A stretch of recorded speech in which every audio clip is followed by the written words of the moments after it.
மணப்பெண்ணின் பிரத்யேகமான திருமணம் விவாஹா தி சென்னை சில்க்ஸ்.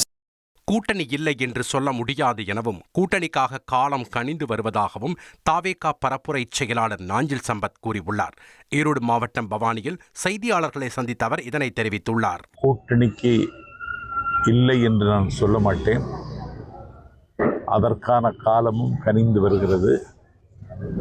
அதிகாரத்தில் இருக்கிற திமுகவை வீழ்த்துகின்ற போரில் எங்கள் தலைவர் வெற்றி பெறுவார்.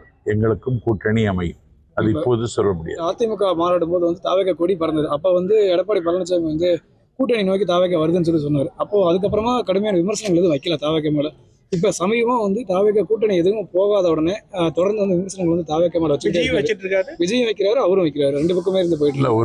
இப்படி ஒரு ஈனத்தனமான நடவடிக்கை எனக்கு தெரிந்து தமிழ்நாட்டு அரசியல யாரும் செய்யல. அதிமுக தொண்டன் கையில தமிழக வெற்றி கழகத்தினுடைய கொடியை கொடுத்து பிள்ளையார் சொல்லி போட்டாச்சுன்னு ஒருவர் பேசுகிறார் என்றால் அவரை நான் எப்படி அழைப்பது என்று எனக்கு தெரியலை. ஒரு 26 இடங்களில் ரெய்டு செய்யப்பட்டு அதற்கு பிறகு மோடியின் காலடியில் விழுந்தவர் எடப்பாடி பழனிசாமி. ஆகவே ஊழலற்ற நிர்வாகத்திற்கு உத்தரவாதம் தருகிறேன் என்று சொன்னதற்கு பிறகு ஊழல் கரை படிந்திருக்கிறவர்களோடு கூட்டணி வைத்துக் கொள்வது ஆரோக்கியமான அரசியலாக இருக்காது. அதை எங்கள் தலைவர் வெளிப்படுத்தியதற்காக அதிமுகவில் இன்றைக்கு சில விமர்சனங்கள் வருகிறது.